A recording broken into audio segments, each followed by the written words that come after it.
Merci beaucoup. Bonjour à toutes et à tous. Pour les matinaux, j'ai l'habitude, je ne sais pas pourquoi, dans les colloques, passer souvent le dernier. Je vais parler d'un écart de contexte. Chez nous, on appelle ça un 5 à 7. Ici, on dit un apéro, donc il faut faire bien attention quand on fait des petites différences culturelles comme ça. Donc, bien en forme ce matin pour présenter ce projet. Donc, je m'appelle Alain Stackel, je suis professeur à l'Université du Québec à Montréal. Je suis spécialiste en technologie éducative. Je ne suis pas en évaluation, mais je suis particulièrement près des différents travaux en évaluation, notamment avec ma collègue Diane Leduc, qui est dans un observatoire sur les pratiques évaluatives innovantes en éducation. Et je m'intéresse particulièrement là, à certains éléments en lien avec l'innovation. Dans mon cas ici, des rétroactions. Je vous présente également mon étudiante au doctorat qui est Elena Hernandez, qui travaille aussi sur les rétroactions, mais dans une autre perspective. Et je vous invite à venir voir sa communication aujourd'hui à 10h. Donc, qui approfondit davantage, si on peut dire, le concept de rétroaction numérique.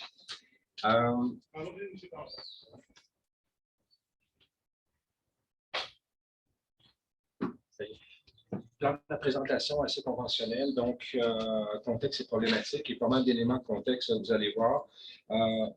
Je vais présenter rapidement le cadrage théorique qui a servi évidemment à ce projet, quelques aspects méthodologiques. J'ai des résultats préliminaires. Je vous expliquerai pourquoi tout à l'heure et je dirais une discussion conclusive aussi par rapport à ce projet.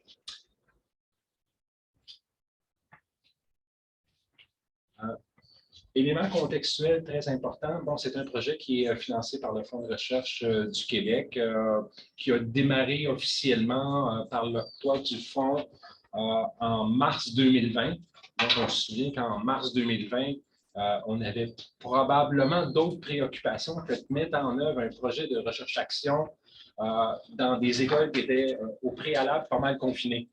Donc, je vous avise tout de suite que ça a été quand même assez difficile. Donc, d'entrée de jeu, le Fonds de recherche du Québec a fait le report de l'ensemble des projets d'une année. Et ce qui m'a permis, entre autres, évidemment, d'essayer de l'opérationnaliser à la rentrée scolaire 2021. Mais qu'est-ce qui est arrivé? Bien, évidemment, bon, on le sait que la pandémie a continué, mais on s'est retrouvé également au Québec avec, je vais vous dire, une grave pénurie d'enseignants. Mon projet faisait en sorte que je devais avoir, en quelque sorte, besoin des enseignants qu'on retire de la classe pour venir travailler en posture d'accompagnement sur le projet, c'est-à-dire pour qu'ils puissent faire des rétroactions multidimensionnelles auprès de leurs élèves. Mais le problème, c'est que je ne pouvais pas demander aux enseignants de venir participer au projet, donc ils ne pouvaient pas être libérés de leur enseignement. Donc, ça a fait en sorte que j'ai dû assez rapidement refaire le devis de recherche. Le terrain faisait en sorte aussi que ce n'était pas possible de réaliser la recherche, puisque les enseignants identifiés au préalable, ils ne pouvaient plus participer au projet. J'ai essayé de trouver d'autres contextes. Ça a été particulièrement difficile. Ça s'est plutôt concrétisé, je dirais, qu'en février dernier, où j'ai pu mettre en place le projet puis d'être capable d'avancer. Donc, je suis venu bien près dire, est-ce que ça va fonctionner pour l'année? Est-ce que ça va fonctionner pour le prochain? Je pense qu'il y a quand même des petits trucs intéressants que je vais vous présenter tout à l'heure, ce qui fait en sorte que je vais essentiellement baser les éléments que je vais vous présenter, non pas sur une identification formelle où j'avais prévu des pré-tests, post-tests sur les indicateurs, mais plutôt d'aller voir les pratiques existantes et à partir de ces pratiques existantes-là, qui seront éventuellement des indicateurs qui pourront servir pour, évidemment, faire des rétroactions qui, on le pense, vont avoir des effets positifs sur les élèves de ces enseignants-là. Donc, voilà où on en est pour le projet. Donc, comme je l'ai écrit ici, c'est une recherche action-formation. Donc, on avait prévu également un parcours de formation Hélène avait travaillé très fort, Elena, pardon, très fort sur le design pédagogique de cette formation-là qui n'a pas pu être en quelque sorte déployée. Et je vous dirais qu'avec les résultats obtenus, ce n'est pas une mauvaise chose de l'avoir reporté puisque j'avais pressenti certaines pratiques qui n'étaient pas là, mais qui finalement l'étaient. Donc, ça va probablement nous permettre d'aller un petit peu plus loin. Et je me dis au bout du compte, bien, une chance que j'ai fait cette démarche-là, entre autres pour aller voir ces pratiques-là. Donc, ben, mise en œuvre difficile, ça, évidemment, je viens de le mentionner. Nombreuses contraintes changeantes. J'ai pas hâte de voir les prochaines, mais à date, en tout cas, je pense que ça devrait fonctionner. Puis à ce moment-là, ben, on va faire en sorte que ça puisse se déployer, entre guillemets, aussi harmonieusement sur le terrain, compte tenu du fait que, assurément, ben là, on commence à avoir une certaine prévisibilité sur les éléments en lien avec les contraintes sanitaires. La prévisibilité par rapport aussi à la pénurie d'enseignants et enseignantes, je pense que ce n'est pas prêt de s'atténuer. Donc, on pense à d'autres mécanismes qui pourraient permettre aux enseignants de participer. Évidemment, c'est un peu complexe parce que les enseignants ont une tâche complexe déjà d'entrée de jeu et ça s'est, je pense, pas mal amplifié au cours des 2 dernières années. Ça, évidemment, on s'en rend bien compte. Puis là, ben, à ce moment-là, ben, on pense à des formations autoportantes, on pense à des accompagnements individualisés plutôt que de les faire en groupe. J'avais pensé plutôt à un design participatif. On pourrait peut-être faire des sous-groupes plus restreints plutôt qu'un grand groupe. En fait, l'échantillon de départ était 2 groupes de 15 enseignants. Donc là, à ce moment-là, ben, on va probablement faire plusieurs petits groupes. Puis à ce moment-là, faire en sorte qu'on puisse les former et les accompagner à travers ce projet. Donc, on va probablement s'adapter encore et se réadapter en fonction des éléments qui vont se présenter à nous. J'entre maintenant dans le projet en tant que tel. Je pense qu'on convient quand même assez bien que les enseignants utilisent de plus en plus l'environnement numérique d'apprentissage. J'entends là, c'est Moodle, Teams, certains parlent aussi de Edmodo. Donc, ces plateformes-là, ça nous permet évidemment, au départ, d'opérationnaliser des modalités à distance, mais le public cible, pour nous, c'était les enseignants du secondaire. Et évidemment, ils sont obligés d'être en présentiel, mais ces environnements-là nous permettent, entre autres, de mettre en place quand même ce qu'on appelle chez nous du présentiel enrichi. C'est-à-dire qu'on utilise l'environnement numérique pour soutenir notre apprentissage en classe. Donc, ça nous permet quand même de diffuser, de communiquer, de faire des activités d'apprentissage, j'y reviendrai. Mais au départ, on est plus dans une perspective d'utilisation, dans notre cas, là, en présentiel. Mais reste que l'ensemble des enseignants, et notamment ceux qui ont participé à la première phase du projet, utilisent un environnement numérique d'apprentissage. Et ce qui est intéressant pour nous dans les environnements numériques d'apprentissage, c'est que les élèves laissent des traces. Donc, ces traces-là sont particulièrement intéressantes pour, par la suite, évidemment, l'objectif du projet, d'identifier ces indicateurs-là pour s'en servir, pour faire des rétroactions qui vont nous aider à soutenir l'apprentissage des élèves.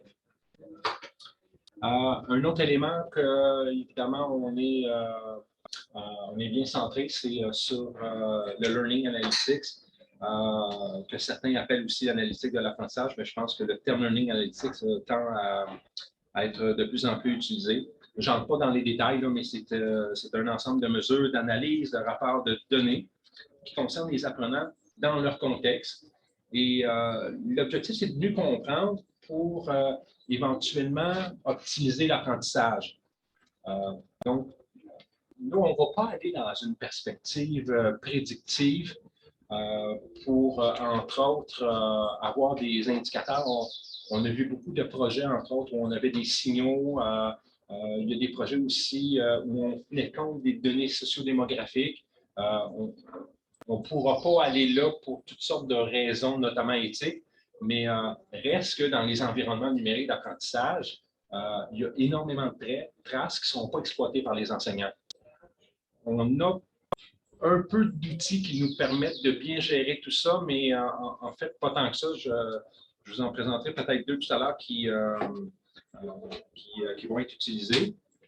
Les apports, ben, au bout du compte, comme je le disais, ben, en termes de développement curriculaire, j'ai des collègues qui travaillent sur certains projets aussi qui permettent de bien suivre des parcours d'apprentissage sur le plan là, de leur programme de formation. L'évaluation de programme aussi peut prendre une place prépondérante avec le learning analytique.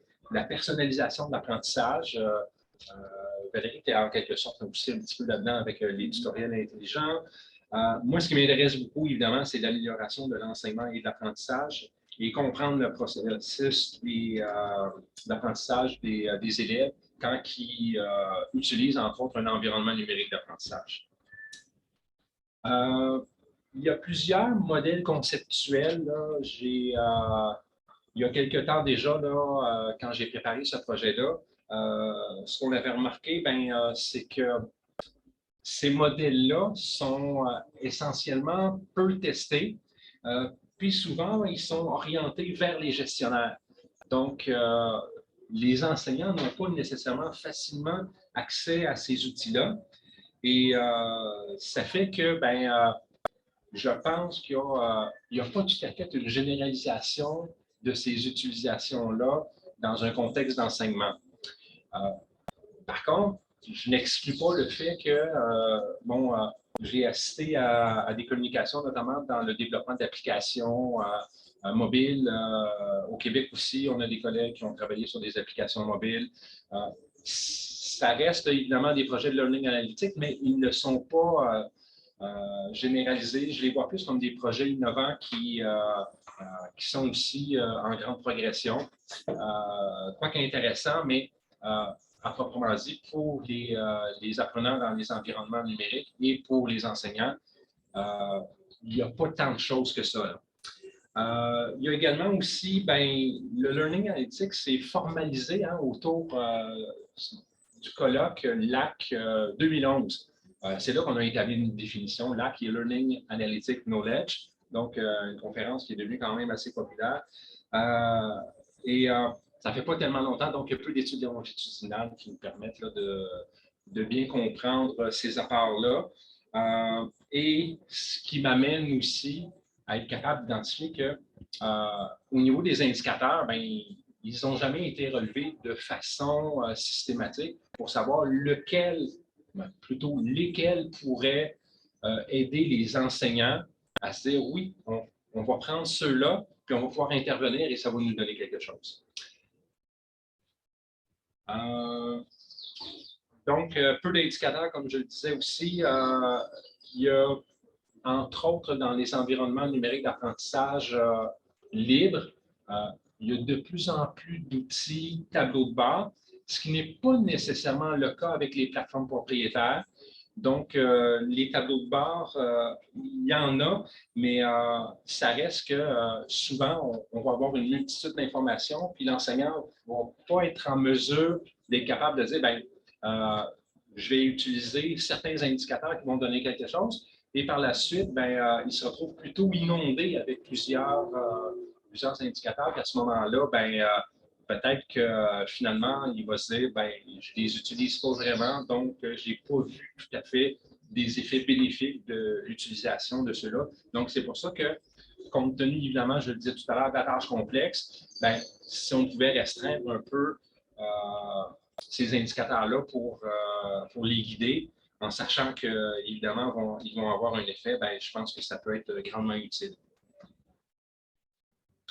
Par rapport à la façon que le learning analytic va être utilisé ici, il y a une petite démarche ici dans le sens où on voit que les élèves, évidemment, vont laisser des traces, donc on se retrouve avec les données.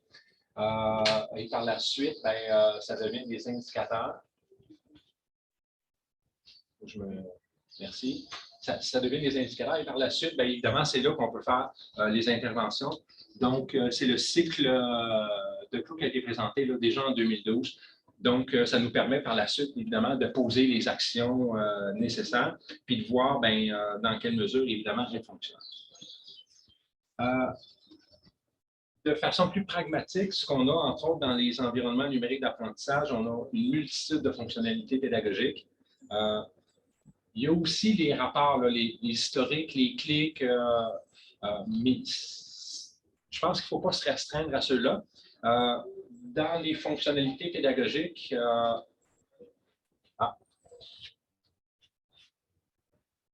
bien connecté, ça me semble correct.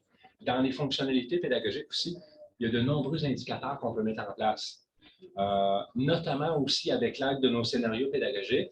Entre autres, si on veut mettre en place des rétroactions en cours de processus, mais il faut prévoir dans nos scénarios pédagogiques, entre autres, des moments clés pour être capable d'avoir l'information pour pouvoir ensuite être capable de rétroagir.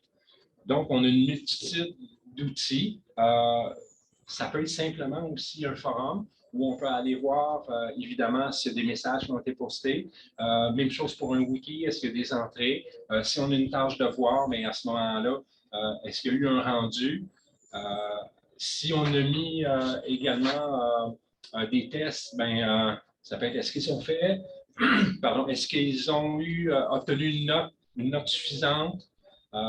Donc, tous ces indicateurs-là nous permettent aussi d'être utilisés. Donc, il n'y a pas juste des traces historiques.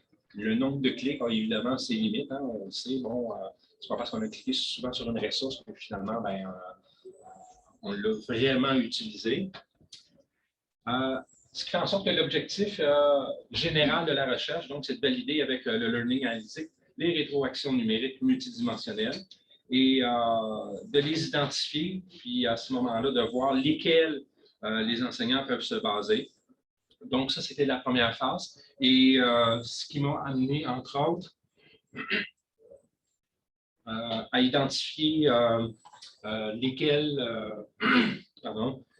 qui proviennent, entre autres, des pratiques qui ont été identifiées dans le cadre de la petite collecte de données que j'avais réalisée. Je vais passer rapidement pour le cadre théorique, donc la rétroaction. Déjà, là, Bandura en parlait là, en 1977, donc c'est un élément particulièrement important pour informer les élèves sur des actions à prendre. Plus récemment, évidemment, ça les éclaire sur ce qu'ils sont capables de faire et évidemment pas capables de faire. Et l'idée aussi de réduire les écarts entre une situation actuelle et celle qui est attendue, notamment autour des travaux de Hattie et Temperley. Je me suis basé sur les travaux de Hattie et Temperley pour avoir une grille d'analyse qui est particulièrement utile, je pense. Ils ont, à travers leurs travaux, identifié 4 dimensions. Il y a des rétroactions liées à la tâche, en cours de processus, d'autorégulation et évidemment celles qui touchent personnellement les élèves. Celles liées à la tâche, c'est essentiellement lié à la performance. Donc, c'est-à-dire qu'on donne une note, on donne des commentaires suite à une performance, un examen, un travail. Ensuite, en cours de processus, c'est entre autres, je dirais, avant la performance. Donc, on va se baser sur différents artefacts pour pouvoir évidemment faire la rétroaction qui va permettre aux élèves, entre autres, de mettre en place des stratégies de détection d'erreurs ou bien en leur donnant des indices là, pour qu'ils puissent, entre autres, acheter des fausses conceptions. Selon Hattie et Temperley et une méta-analyse plus récente, il y a entre autres ce type de rétroaction-là qui semble avoir le plus d'effet sur la réussite des élèves. Donc, l'idée des indicateurs est peut-être, en tout cas, d'aller voir un peu plus près ces types de rétroaction-là pour pouvoir améliorer la réussite de ces élèves-là. D'autres types de rétroaction, c'est celle, entre autres, sur l'autorégulation, donc, entre autres, sur l'engagement, la confiance, l'autonomie, et d'autres rétroactions qui touchent personnellement l'élève, c'est-à-dire en lui donnant des louanges. Donc, bravo, tu es très bon, mais les recherches montrent entre autres que ça a un usage, ça a un effet plutôt très, très, très limité. Peut-être sur le coup, un petit effet, mais on comprend bien que l'encouragement, ça ne lui dit pas où il y a des potentiels problèmes. Sur le plan méthodologique, En fait, on a mis en place une recherche action-formation, je vais passer plus vite, qui se déroule dans un centre de services scolaires, donc au Québec, qui est anciennement les commissions scolaires, qui est un regroupement d'écoles. Dans mon cas, ça se déroule dans une école de formation aux adultes, c'est-à-dire qui sont destinés à réaliser un programme professionnel. Les enseignants proviennent de plusieurs de ces programmes-là, très variés, dont un qui est sur le numérique, donc qui fait en sorte qu'ils sont déjà assez sensibilisés. Ils forment des étudiants au soutien technique. Donc, ça fait en sorte que là, j'ai quand même aussi des enseignants qui proviennent de programmes variés. Sur le plan méthodologique, j'ai voulu voir évidemment quelles pratiques ils avaient. On a fait un groupe de discussion. J'ai été un peu étonné par le volontariat où j'ai eu 16 enseignants qui se sont montrés intéressés à participer à ce groupe de discussion-là. Et bon, c'est un peu trop, là, 16 honnêtement, là, mais en fait, lors du recrutement, c'était le gestionnaire de l'établissement. J'avais dit, ben, je pense que quand on va avoir 10, ça va être bien. Puis il m'est arrivé avec 16. Donc, c'est un peu difficile de dire, ben, finalement, on va en éliminer 6. Donc, on a fait avec 16, mais évidemment, dans l'heure et demie qu'on a fait le groupe de discussion, on s'entend bien que certains n'ont peut-être pas pu s'exprimer comme ils le voudraient. Ça a resté quand même très intéressant. J'ai fait un cas d'entretien basé un peu sur le cadre théorique, c'est-à-dire les travaux de Tim Timperley.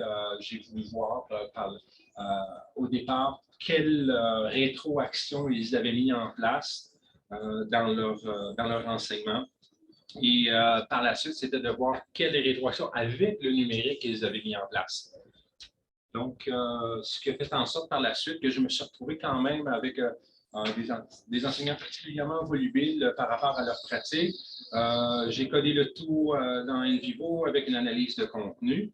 Ce qui est arrivé, ben, comme je le disais tout à l'heure, j'ai été un peu étonné de voir toutes les pratiques qui s'étaient installées dans le cadre de leur travail. Et à ce moment-là, ben, parmi ces enseignants-là, la plupart mettant en place des questionnaires pour l'évaluation de l'état des connaissances. Donc, c'est pas étonnant, mais j'ai quand même vu une formalisation, entre autres dans les environnements numériques. Dans les environnements numériques aussi, par toutes sortes de moyens. Et, pas que numérique, mais je pense que dans l'ensemble, on a cet élément-là. Et ce qui est intéressant, ça, c'est que ben, ça peut évidemment nous permettre d'avoir des indicateurs intéressants pour pouvoir faire des rétroactions en cours de processus. Donc, ça, là-dessus, c'est intéressant. Ils ont mis en place aussi certains mécanismes de suivi. De toutes sortes, que ce soit en termes d'assiduité, mais également aussi en termes de travaux remis, aussi par rapport à les notes. Certains se faisaient même des graphiques dans Excel. Donc, j'ai vu des pratiques particulièrement intéressantes par rapport à ça. Un autre élément qui m'a particulièrement surpris, il y avait plusieurs pratiques en lien avec l'évaluation par les pairs. Donc, on les met pas mal en collaboration pour pouvoir réaliser cette démarche-là. À la suite, généralement, de la complétion de travaux qui leur permettait par la suite d'échanger sur ce qu'ils avaient réalisé.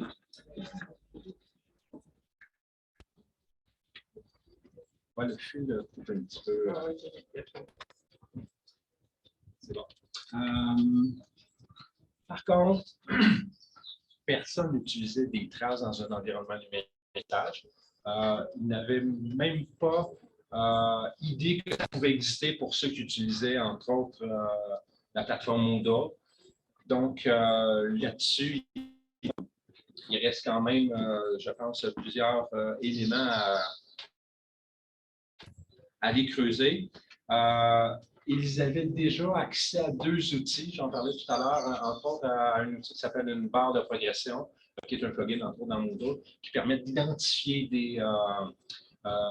des éléments dans un cours Moodle qu'on veut suivre. Par la suite, l'enseignant obtient facilement un tableau de bord. Ils avaient accès à ça, mais ils ne l'utilisaient pas, ce qui leur aurait permis peut-être aussi de mettre de côté une méthode plus traditionnelle de fichier Excel, et même certains vont le faire un peu sous forme de papier. Ça, ils ne l'utilisaient pas. Il va falloir. Oui, en fermant mon diaporama. Non, non, pas du tout. Non, c'est parce que j'essaie de développer sur le côté. Je fais juste, ok, je veux juste prendre un peu. Oui, il y avait une autre outil qui s'appelle l'apprenti-maître qui a été développé par une équipe de conseillers pédagogiques au Québec qui s'appelle le RICI, qui est particulièrement aussi, qui permet aussi d'avoir un tableau de bord qui était disponible et qui n'était pas utilisé.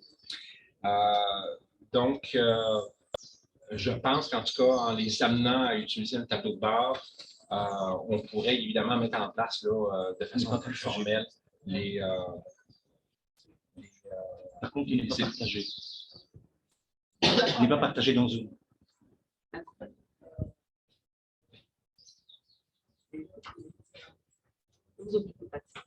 C'est bon. Donc, il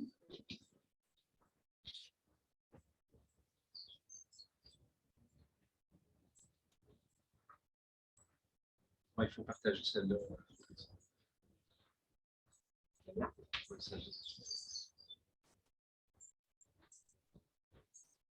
OK. C'est bon. Moi, je vais conclure. Ce qui fait en sorte qu'il y a quand même un intérêt pour l'utilisation des outils numériques, ça, il n'y a pas de doute. Et il y a un intérêt aussi que j'avais vu par rapport à l'individualisation de l'apprentissage. C'était quand même une préoccupation. Je pense que les indicateurs pourraient nous permettre d'avoir plus d'informations pour mieux personnaliser l'apprentissage. On le sait que les classes sont de moins en moins hétérogènes. On est favorable à l'inclusion. Donc, à ce moment-là, on se retrouve avec des classes où la personnalisation de l'apprentissage prend tout son sens. Il y a aussi, j'ai appelé ça l'intervention précoce, là, mais les enseignants aiment bien détecter au départ pour prévenir, donc ça permet peut-être de mieux les accompagner par la suite. Puis à ce moment-là, ben, les indicateurs, je pense aussi, pourraient aller dans ce sens. Donc, ben, il y avait quand même pas mal de pratiques diversifiées qu'on a remarquées. On est quand même dans une démarche d'identification utile là, dans les tableaux de bord. Aussi, ça va nous permettre de circonscrire l'intervention qu'on va faire, notamment avec le parcours de formation autoportant, pour les amener davantage vers l'utilisation d'un tableau de bord. Ça questionne également leur posture parce que, ben, si on les forme à utiliser un tableau de bord, qui les amène également à faire des processus en cours de rétroaction, ça veut dire qu'il faut qu'ils changent également, dans une certaine mesure, leur pratique pédagogique. Donc, ça veut dire que, ben, oui, il y a un projet avec une tâche évaluative, mais plutôt des projets avec des points qui nous permettent de faire des rétroactions en cours de processus qui seraient évidemment à mettre en place. On prévoit quand même des contraintes et des obstacles. Là, on commence à être habitué. Là, ça devrait être une tendance quand même assez claire. Mais je vous avoue qu'un projet de recherche-action comme celui-là, c'est de plus en plus complexe. J'ai des collègues aussi qui ont eu d'autres projets de recherche-action, puis ça s'est avéré difficile. J'ai d'autres projets où j'ai d'autres perspectives, puis à ce moment-là, c'est moins difficile à mettre en œuvre qu'un projet comme celui-là. Donc voilà, bien, merci beaucoup pour votre attention.